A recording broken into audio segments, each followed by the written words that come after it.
Okay, gentlemen, you already down there? All right, we're going to call to order the regular meeting of the City Commission for Tuesday, November 16th. If you would, do me a favor and silence your cell phones. And City Clerk, if you'd call the roll, please. Mayor Owen, Here. Commissioner Hartman, Here. Commissioner Clody, Here. Commissioner Sacks. Here. Thank you. Do I get partial credit for being, for attending the last meeting?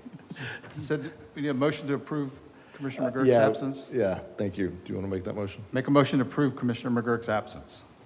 Second the motion. City Clerk? Commissioner Sacks, Yes. Commissioner Clody, Yes. Commissioner Hartman, Yes. Mayor Owen. Yes. Thank you.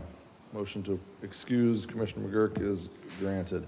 All right, we'll begin as always with an invocation followed by the pledge. Police Department Chaplain Pete Carter will give the invocation if you would like to join for that, and then remain standing for the Pledge of Allegiance after. Let us pray.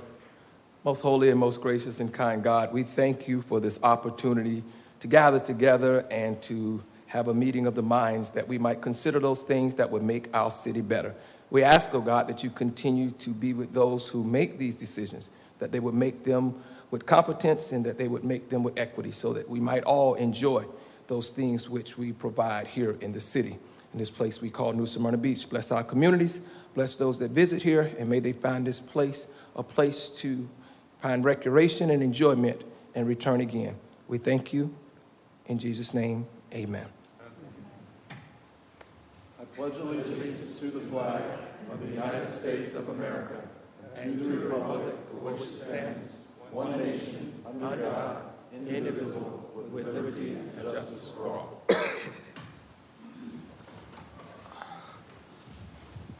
Thank you, Pastor Pete. Thank you all.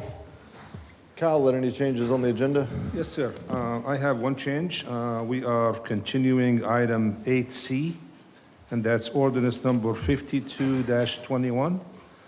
We have some issues came up that we need to iron out, working with the county staff, so it will continue to December 14th meeting. We will need a motion on that one. Thank you. Can I get a motion to continue item 8C to the December 14th? Is that the date you said? Yes, sir. I'll make that motion. And I'll second the motion. Had a motion and a second to continue 8C to December 14th. City Clerk, if you'd call the roll. Commissioner Clody, Yes. Commissioner Hartman, Yes. Commissioner Sacks, Yes. Mayor Owen. Yes. Thank you.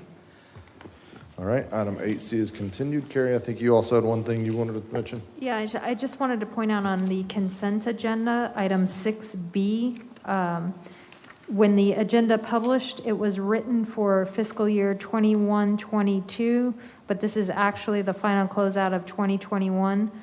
And so there is an updated 6221 to correct that mistake. Extra copies are with the clerk if anyone needs one. Okay, so it's just a scrivener error basically on the date. Okay, thank you. All right, any other, Kyle, anything else on the agenda? That's Is that it. Thank you, sir. All right, first item for a proclamation, or recognition rather, of the Donna D. Miller Historic Preservation Award. Senior Planner Bob Mathen will present that. Yes, Mr. Mayor. So awards are given annually to the property that promotes pride in the city's past and increased awareness and appreciation for buildings that continue to the history and the character of New Smyrna Beach. Buildings that are 50 years old or older or sites associated with a historic event are eligible for this award. So the city created the Historic Preservation Award back in 2002. In 2009, the award program was renamed in memory of Donna Dean Miller, who was an active volunteer and member of the community. Ms. Miller has served as chair of the Historic New Smyrna Beach Preservation Commission. She also worked as an amateur archaeologist and participated in numerous events and activities. So on May 12th, 2021, the Historic New Smyrna Beach Preservation Commission recommended a winner for this year's award. And so the winner of the 2021 Donna Dean Miller Memorial Historic Preservation Award goes to 210 Palmetto Street, which is the owners were Mr. Randy Herman and Miss Angeline Bretta Herman, and I believe they're here tonight to accept that award. All right. We'll have the award winners come forward, and if the staff or commission would like to join us down there, we'll take some pictures with them and present the plaque to them.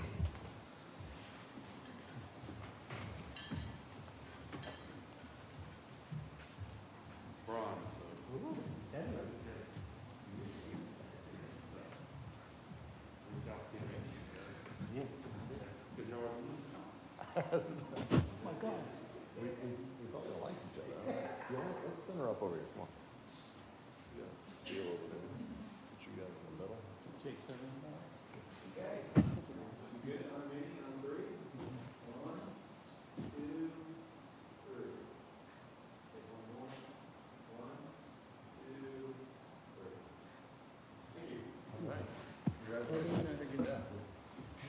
Thank you. Good work on that house. Thank you. Thank you.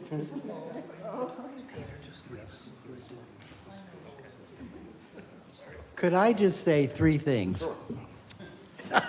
Unaccustomed as I am to talking. First, I want to thank the city for this wonderful award. And it's so exciting, not just for us, because the competition was really stiff, so we really appreciate that you singled out our house amongst so many other good ones. But I just want to make 3 points about historic preservation. One is there's a myth that restoring a historic house is constraining. You're confined by paint color, all kinds of things, when in fact, actually, we found it to be pretty creative. So for folks that are hesitant, it really is a creative process. And as you can see by the house, it really did turn out really well. The second thing is house restoration is full of surprises, both costly and otherwise. Just one example is when we took up some floorboards in the stairs, we found a child's shoe and did some research. And at the turn of the century, it was not uncommon to put a child's shoe in the floorboard for posterity.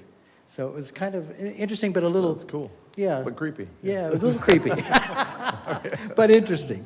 Other surprises, like in the middle of a storm, we sprung a massive roof leak, and a lot of the work we had done got, taken down, so we had to start over. But I would like to thank the amazing resources that we have in our community.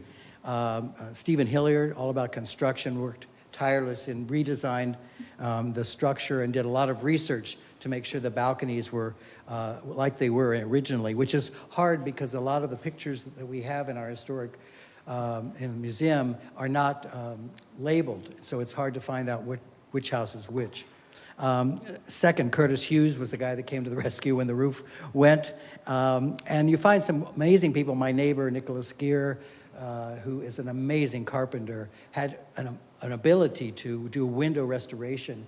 As it turns out, most of the windows in the house are the originals. Considering the number of hurricanes, it is amazing that those glass windows stayed. So we are grateful for all those people. And I think there is a real core of people in our community that really believe in historic preservation and have the skills. And then I must also comment on Bob and the planning department and the building department with permitting. Permitting can often be a nightmare, and they really worked with us well. And the last point, is there a certain amount of urgency? I do believe there is. Just recently, 2 houses, 2 streets from us were torn down. Both owners paid well over $1 million. Both houses were really amazing places that could have been restored. So there is a sense of urgency because not everybody sees the value in that. So I think whatever supports the city can give in relation to incentives, working with county, state, and even federal, and supporting the local historic establishment of the local historic district. Because I do think it is what we talk about when we talk about the charm of New Smyrna Beach. So thank you all very much for this honor. Thank you. And again, congratulations on the award. Good job.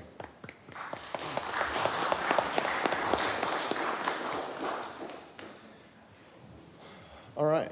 Next item is public participation. Anyone here to speak to any item related to city business on the agenda tonight or otherwise? I caught the tail end of yours earlier, so I did. And I mean, if you care to, go ahead. Yeah. Yeah, I'll do a Reader's Digest version. There you go. Richard England here tonight, representing Canal Street Historic District.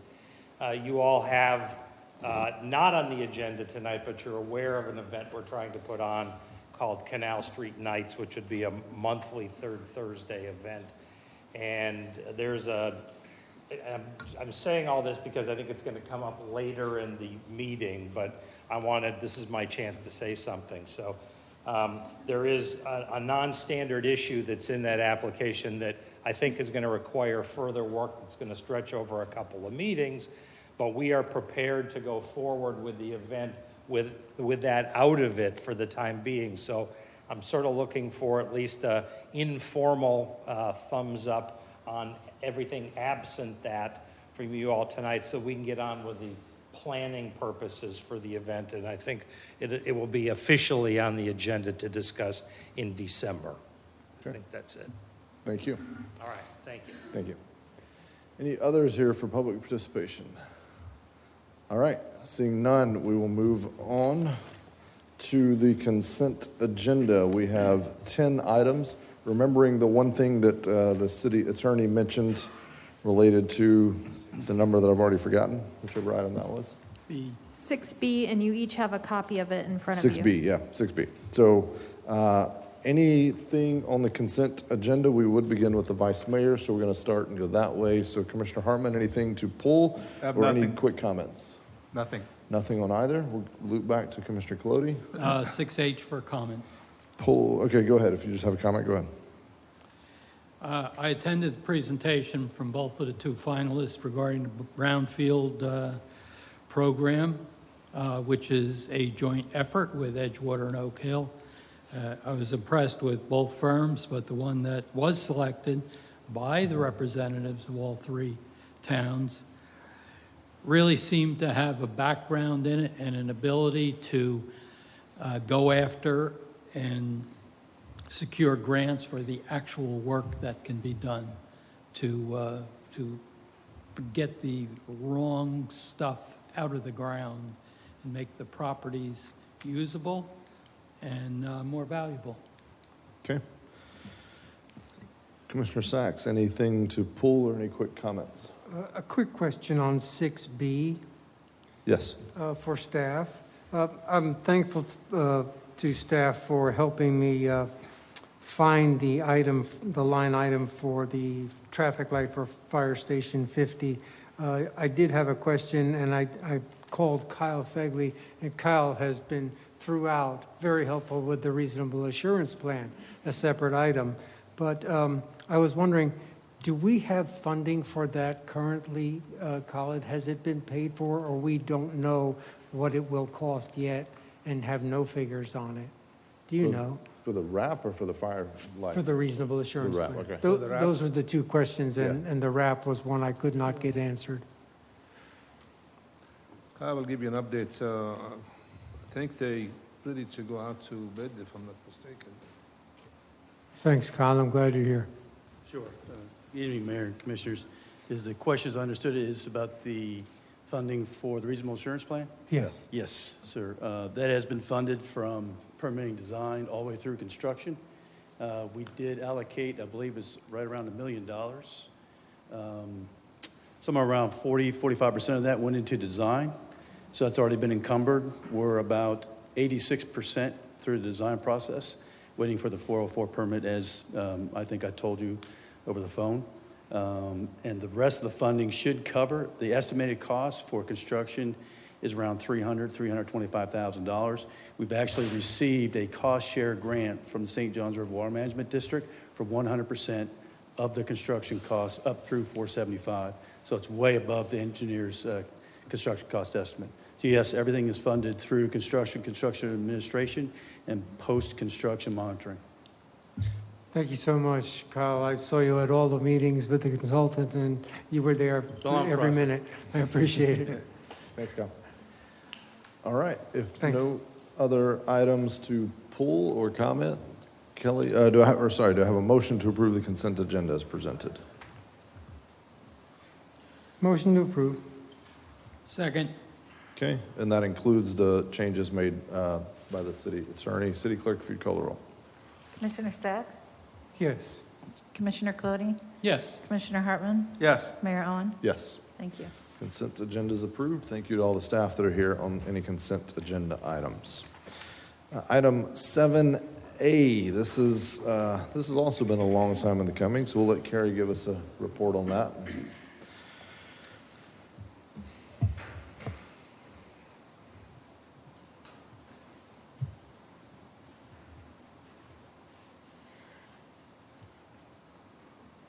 So if you recall back during our charter review process, questions came up about the process for the disposition of lands held by the UC.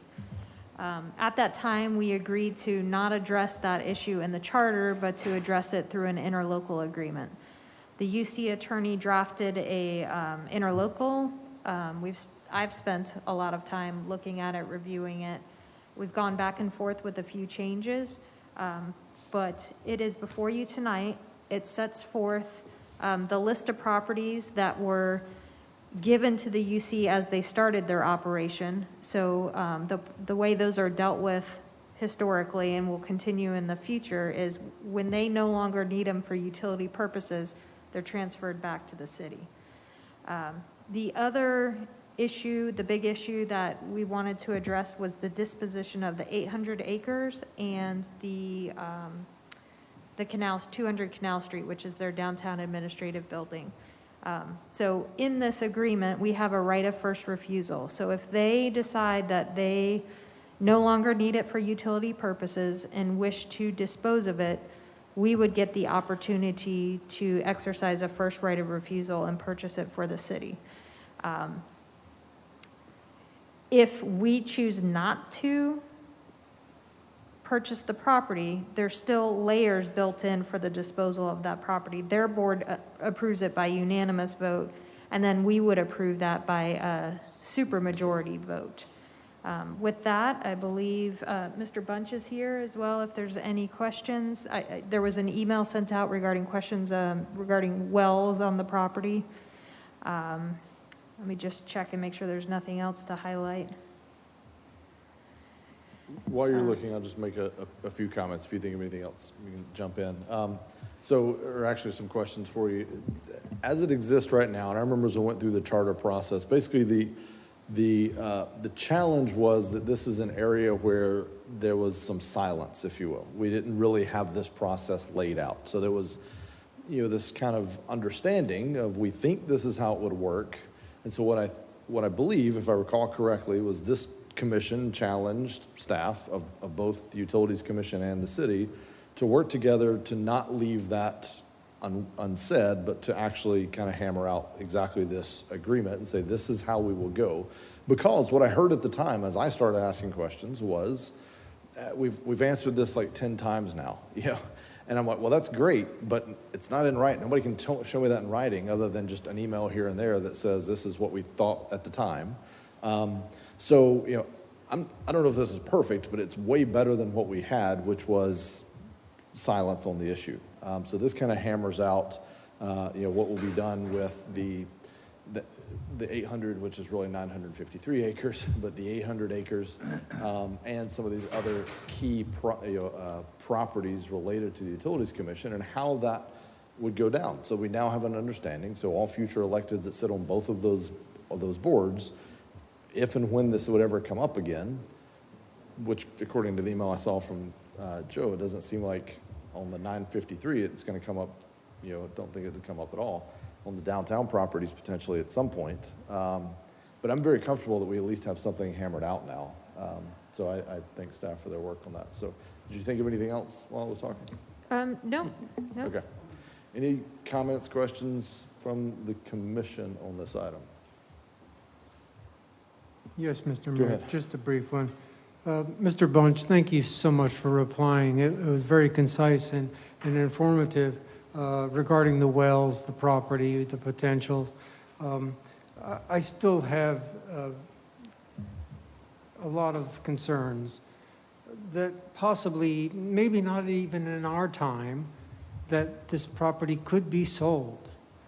And realizing that water is the most essential resource that we have in our city, besides life itself, I was very forlorn when we decided to put the Williamson Boulevard extension running right almost smack in the middle of it.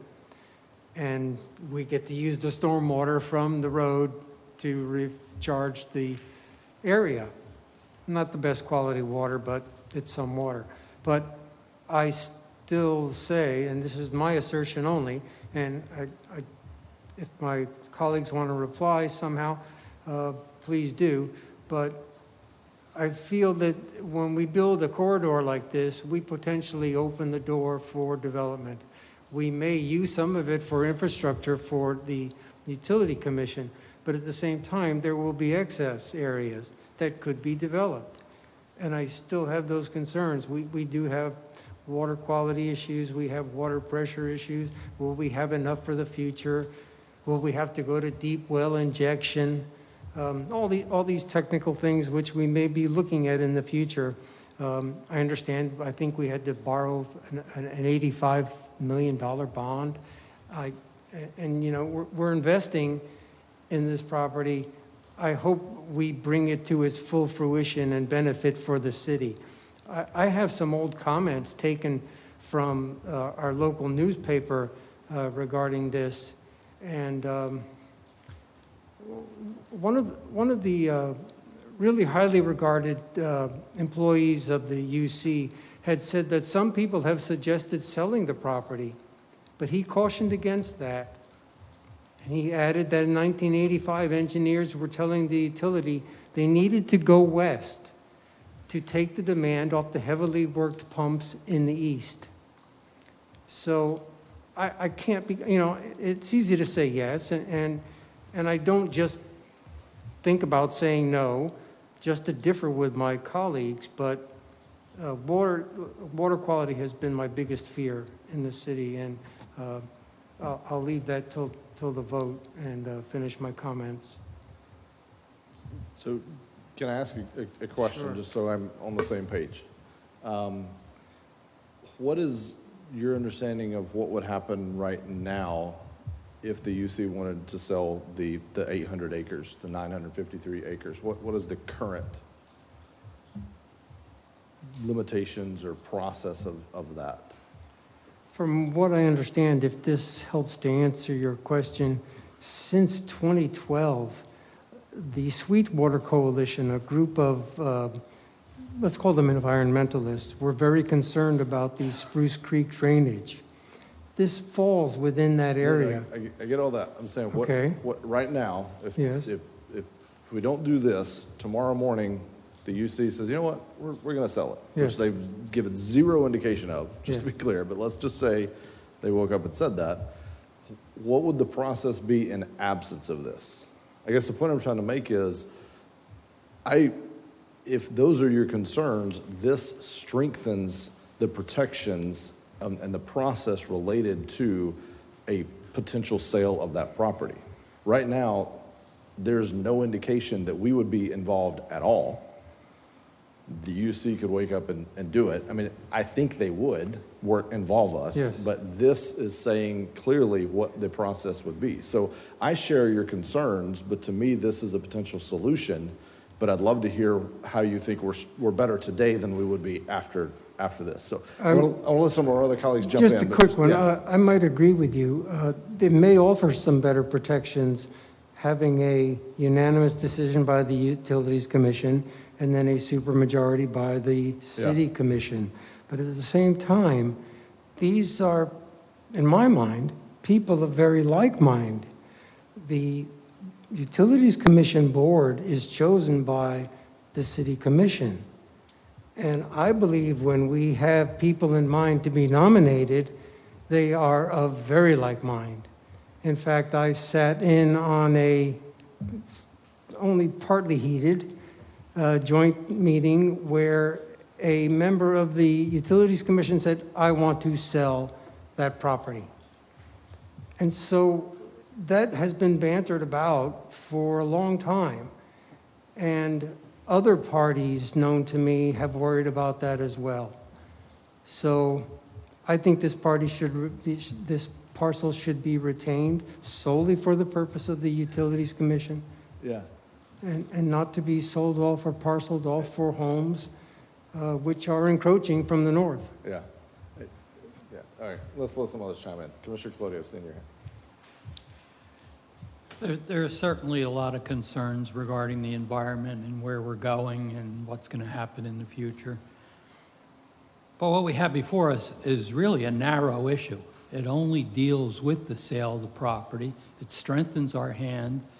and gets our input much more defined, and I can think of no reason not to approve this. I think it's a very good thing.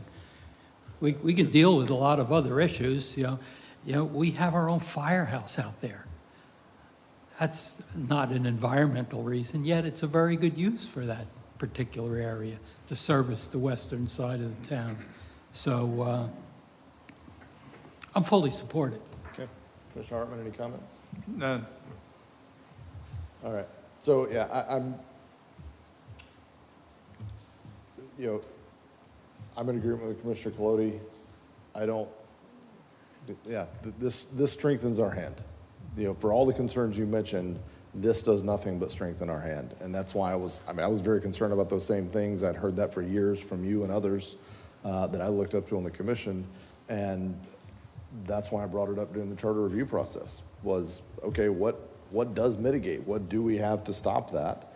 And right now the answer was, we don't know. It'd probably be a pretty nasty legal fight. This at least puts some parameters around.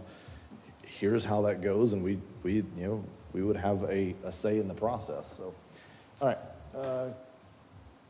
Do I have a motion on this item? I make a motion to approve the interlocal agreement as presented to us. Second. City Clerk, if you'd call the roll, please.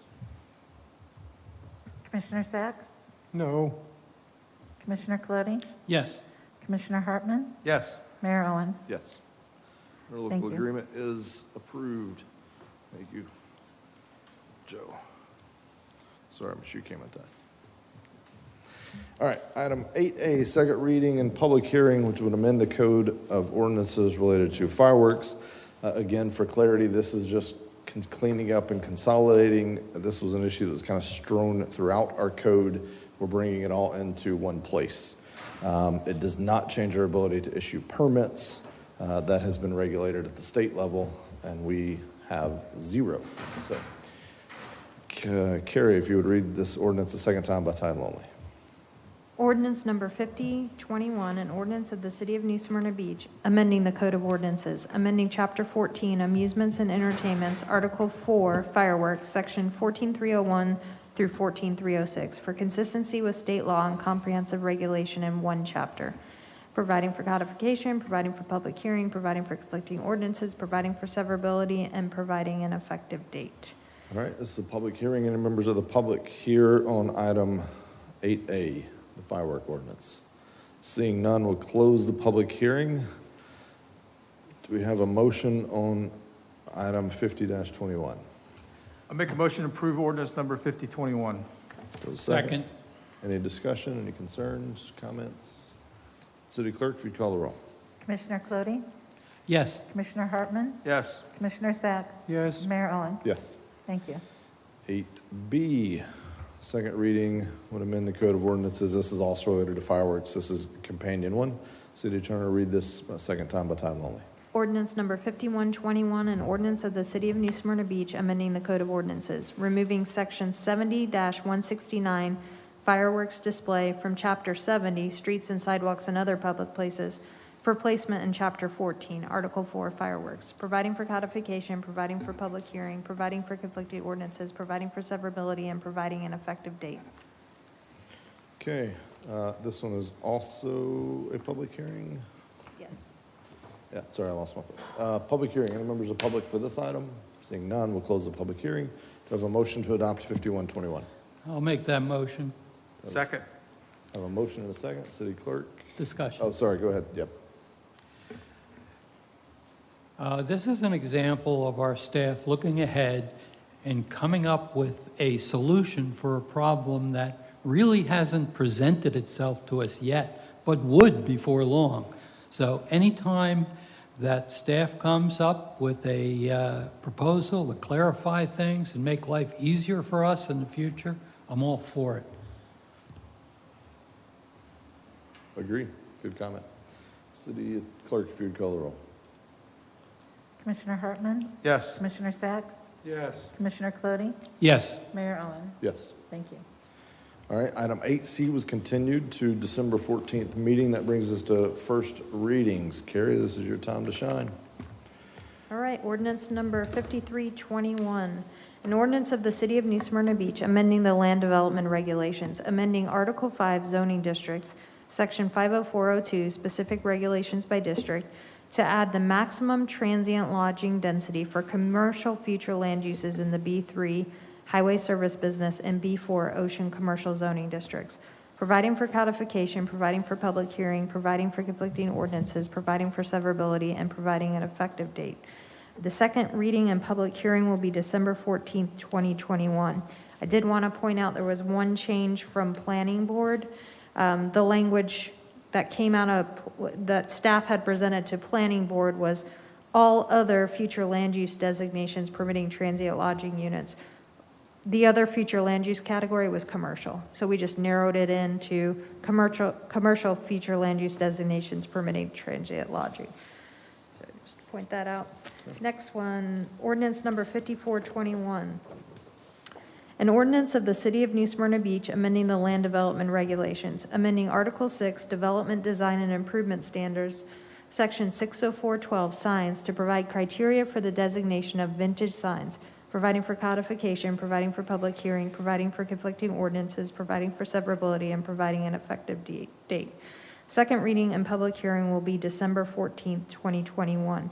This went to Historic Board and P&Z. There were comments from both boards.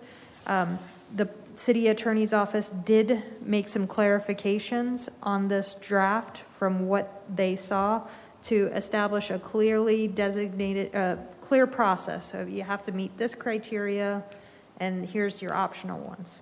Okay. So just ordinance number 5521.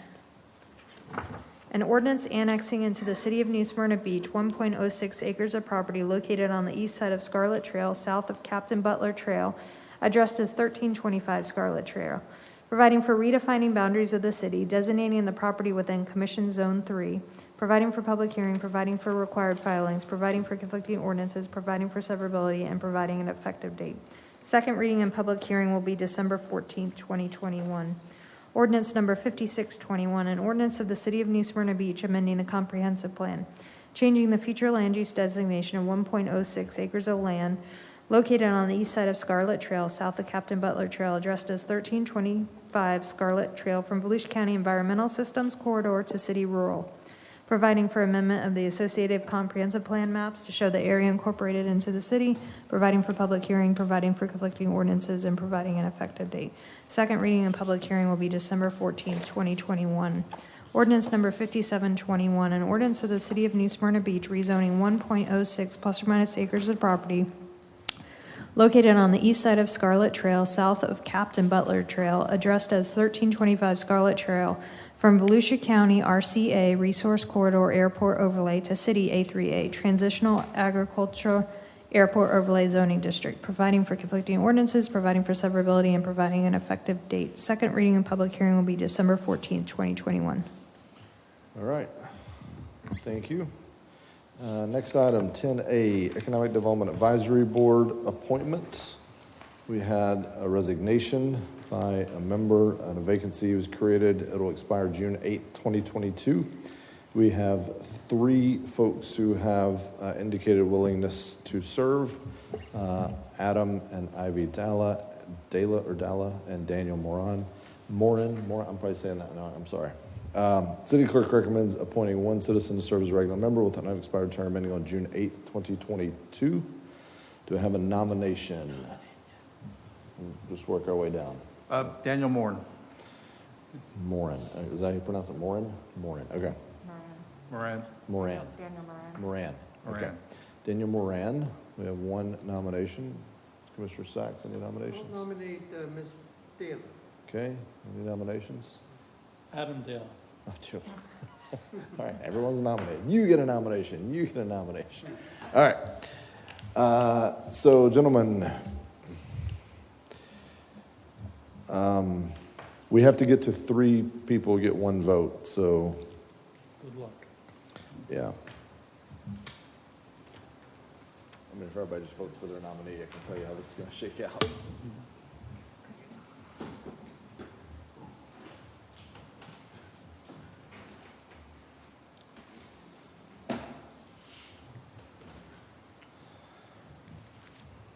problem is we're probably gonna have 2 for one and a one-way tie for the others, right? Yeah, there's 2 for Daniel Moran. That was from Commissioner Hartman, Mayor Owen. 1 for Adam Della. That was from Commissioner Clody. 1 for Ivy Della, Commissioner Sacks. Okay.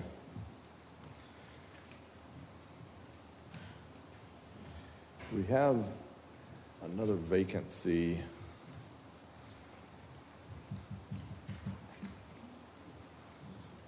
In June of next year, we have numerous folks. All right, so technically, everyone is up for, everyone is still up, so. But if everyone votes for the same person again, we're gonna have a problem.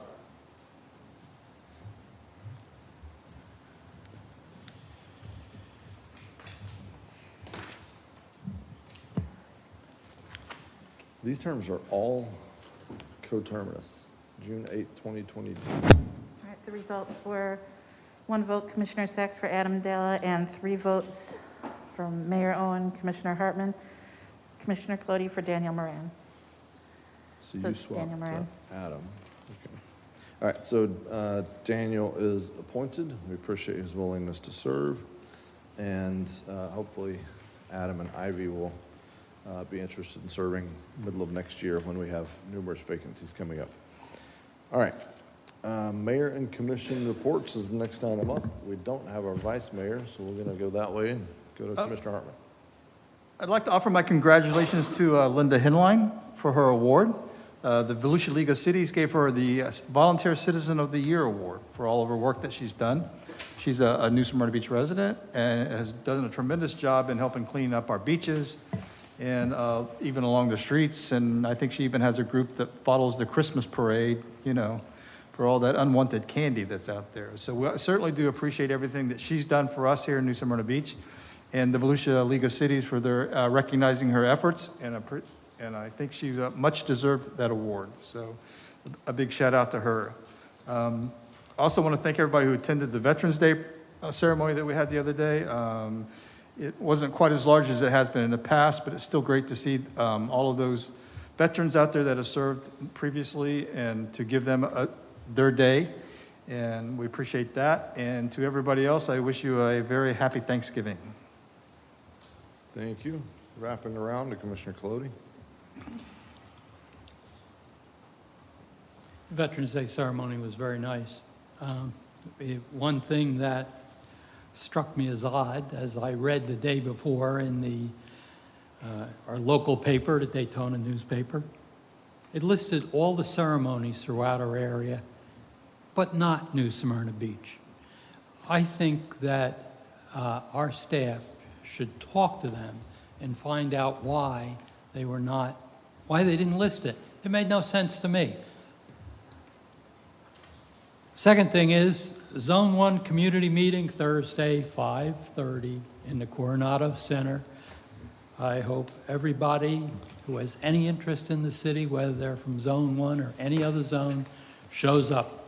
We'll fit in the building, we'll be very socially conscious, and we'll have a good meeting. One of the things I intend to do is pass out a little questionnaire as to what the priorities are they feel should be addressed. And it won't even cost $60,000. It's a $60,000 value. And we'll see if we get the 1% response. All right, That's it. Thank you. Commissioner Sacks. And a quick one from me also. Veterans Day is always special for the reason that the fellows that went over to Vietnam were very close to me, only a few years older than I. I still proudly carry my draft card. I don't know where it is at the moment, but it means so much because I was so close to going over myself and was very fearful. I must admit, I didn't want to kill anyone. But I do love our country, and I know these men and women who have served bravely and who are serving now wouldn't think twice about doing it. And yes, there are less. They are passing on, but their memory lives on. And so when we thank them, even a simple thanks, which is what I hear nowadays. Don't say thank you. I don't know why people are incensed by thanks. I sincerely mean it when I thank them, and I'm sure people who say that do. And I thank them for their sacrifice, because they don't know what they're always getting into. But to step up for your country and your flag is just the most awesome thing I can think of as a human being could do for his fellow man. So thanks to all on Veterans Day. I got to celebrate twice. On the 9th, I was over at Daytona State College, and that was a real honor. There are 1,500 veterans actually going to school. I hope they're going to school for free under the GI Bill, but they're going to make themselves even better after they get out of the service.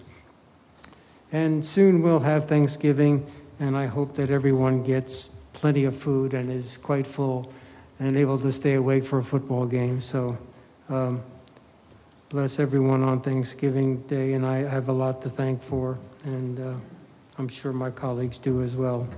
And thanks for a great city. Thank you. All right.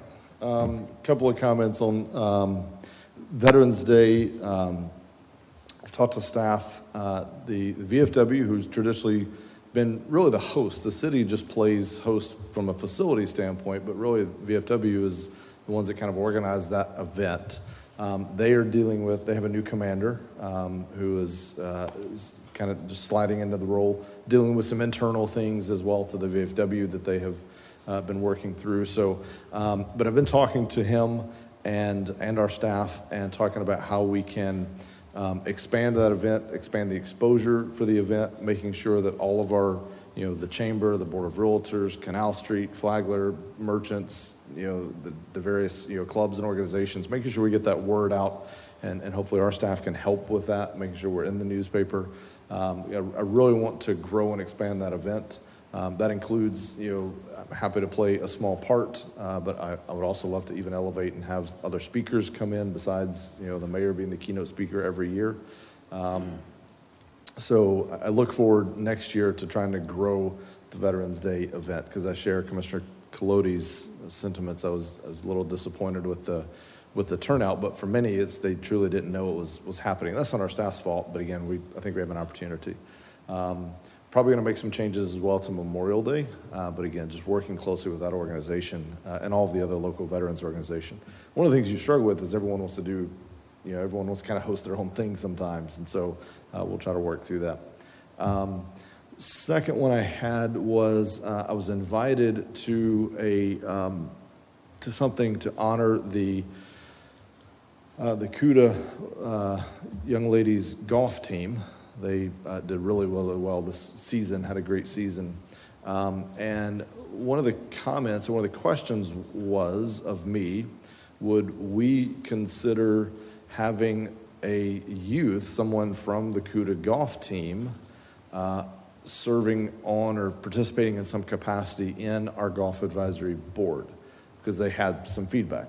They have experiences. They probably use the course as much or more than anybody. And they had some feedback. And so I encouraged them. I said, look, you don't have to wait to get a seat on the board. You can always come to our meeting or to the golf board and speak during public participation. So I submit that to you all, mull on it. I'm not going to ask for a decision tonight, but just something to mull on, think about. To me, if we have youth wanting to be involved, we should try to lean into that a little bit, because that's, again, not future leaders, that's current leaders.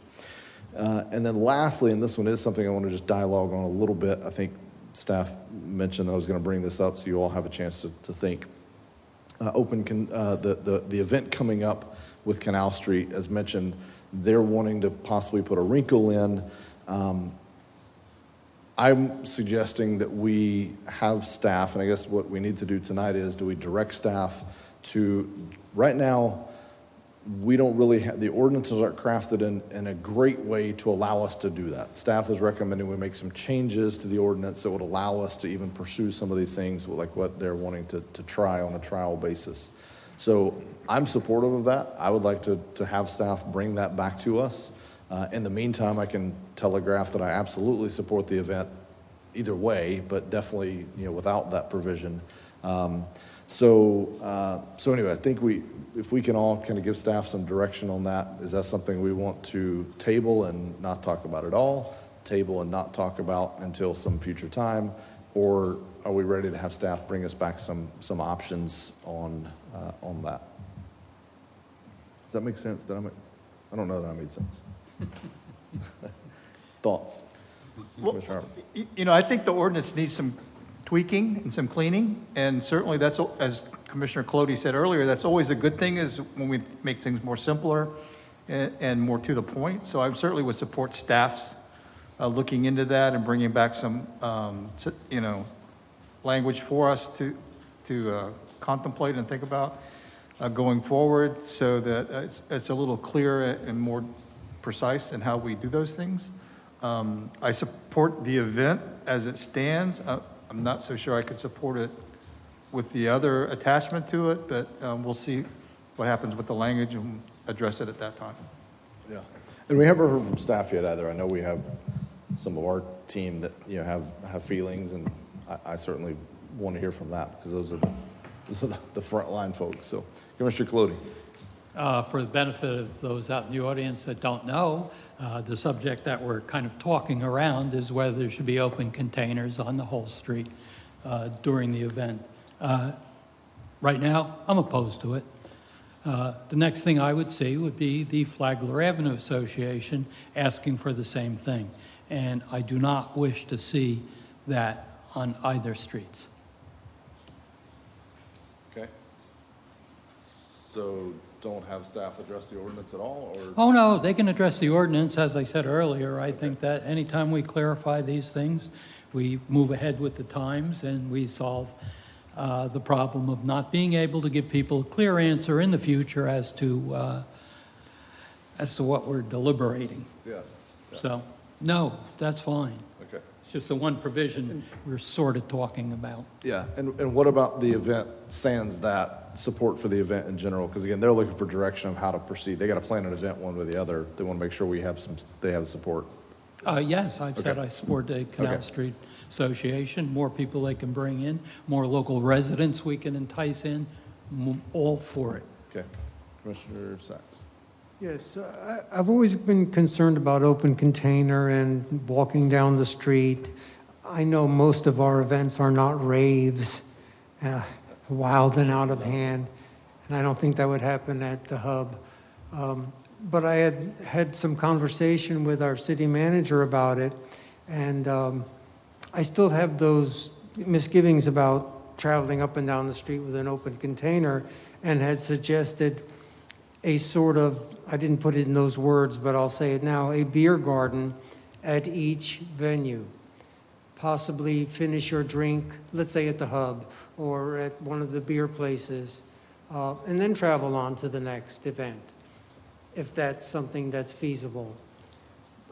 My other fear is if we do an event like that where we are allowing open container up and down the street, will that open the door for others who want to do the same thing, and then it kind of get out of hand? So I'm open to suggestions. I'd like to see it done in an orderly fashion. I know, Richard, you would probably have some good input there. We've had some nice, successful women's wine walks and other things, but at the same time, I don't want to associate every single event with alcohol, but this does seem like an appropriate one. If our attorney could craft something that wouldn't get us into a problem every time someone came up and asked for the same thing, that would help a lot. And that might put a lot on your shoulders, Carrie, but it would be, one situation is different than the other, and would we have to conclude yours is better or yours is safer, or you know what I'm saying? Your event with alcohol sounds like a good event and a safe one, and then others may not. So I think we would continue to approve events, and this would just be a component of it, just like a street closure, that they would bring to us, and we would decide, is that right for the event, for the time of the year, from our staff's recommendation, for safety of our pedestrians, all of those factors, this would just be an additional factor of, do we want that element in this event at this time as it comes forward? For me, what I'm looking for is just clarity of, right now, we kind of don't even have a way to address it. Like, we're just kind of silent on it, if you will. So I'm saying we need to be, to me, we need to be explicit of either, never shall it happen, or here's the process by which it would happen, and that still resides on this governing body. So anyway, and so what I've heard tonight, I think, is it's worth bringing back a crafted ordinance. We can have the debate of who's pro and against at that time. And again, also hearing from staff, but that becomes then on an event by event basis. Because I agree, I think there are probably some events I'd say that's not, I don't want to have a Rockville on Flagler Avenue. I also think it's probably naive to assume that open container isn't happening at this very moment somewhere in New Smyrna Beach. Someone's walking around with a Yeti full of alcohol saying cheers, right? I mean, it happens probably every day. So,